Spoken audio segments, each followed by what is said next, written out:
Hi, this is Pauline at the Reach Museum in Richland, Washington.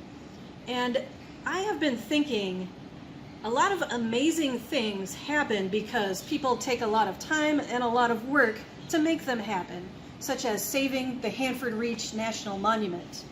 But then there are some other things, also very amazing things, that happen purely by accident, such as digging in your backyard and finding a mammoth tusk. Many people find fossils just by accident. In fact, this piece of a mammoth tusk behind me was found in a Richland backyard.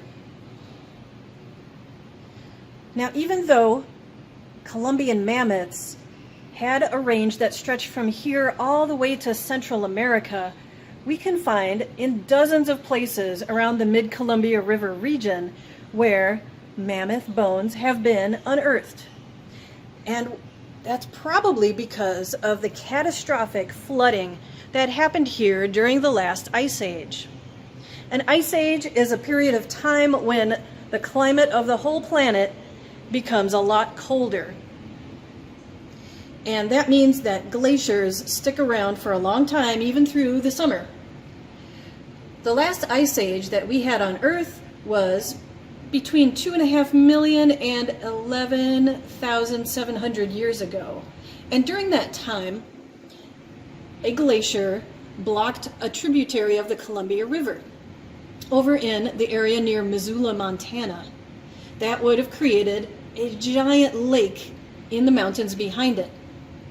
Now, it turns out that ice does not make a very good dam, and whenever it failed, it sent floodwaters through eastern Washington.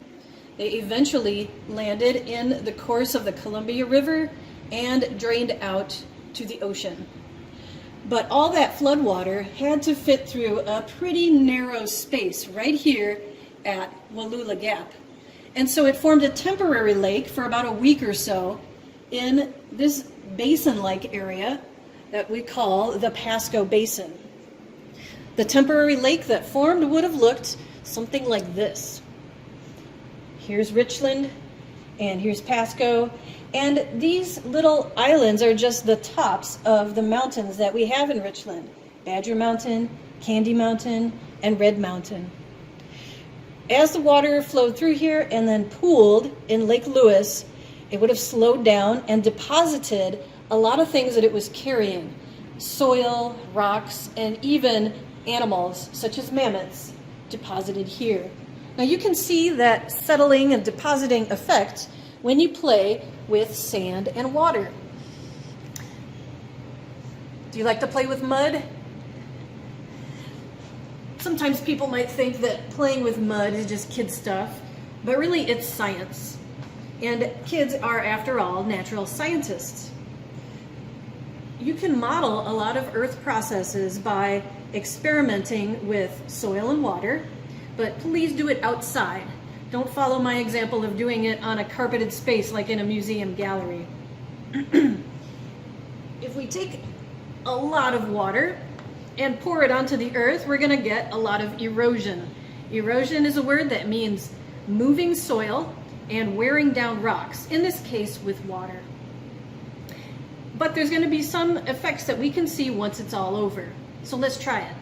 Here's the Ice Age flood. Now we can see that the places where the water was moving the fastest, it caused a lot of erosion. But as the water slowly drains away, we can also see another effect.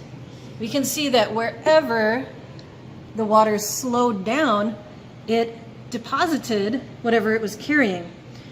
In the case over here, against this barrier, it deposited more sand. Also, you'll be able to see, once this water drains away, that a very fine sand will have formed at the bottom of the lake. Just imagine this is Lake Lewis here during one of the Ice Age floods. Look at these rocks that got carried. How big of a rock could get carried? How much water do you think it would take to carry a really big rock? In the case of Lake Missoula emptying, we think that it was as much water as 2 Great Lakes combined. That's like Lake Erie and Lake Ontario, all crashing through here at once. That's enough water, enough force to carry boulders from Idaho all the way here to Richland and beyond. Of course, it doesn't only carry rocks and soil. It would have carried anything in its path, including animals such as the mammoth. Now, the mammoth remains that we find around here are Colombian mammoths. They are very similar to the woolly mammoth, which lived in colder regions to the north of us. This is a woolly mammoth skeleton, but look how small it is. We think of mammoths as huge, right? This one was a baby. We think less than a year old because of the size of the tusks that were just starting to grow out of the upper jaw. Can you see those? So again, this was a woolly mammoth. This was a baby one, not very big. If a fully grown Colombian mammoth was standing right here, it would be 13 feet tall. And that is as tall as the top of this blue wall behind me. Okay, and I would probably be standing somewhere else. Colombian mammoths ate lots and lots of plants. And so they grazed in an ecosystem that used to be here that we call the savanna. The savanna kind of looked like a park.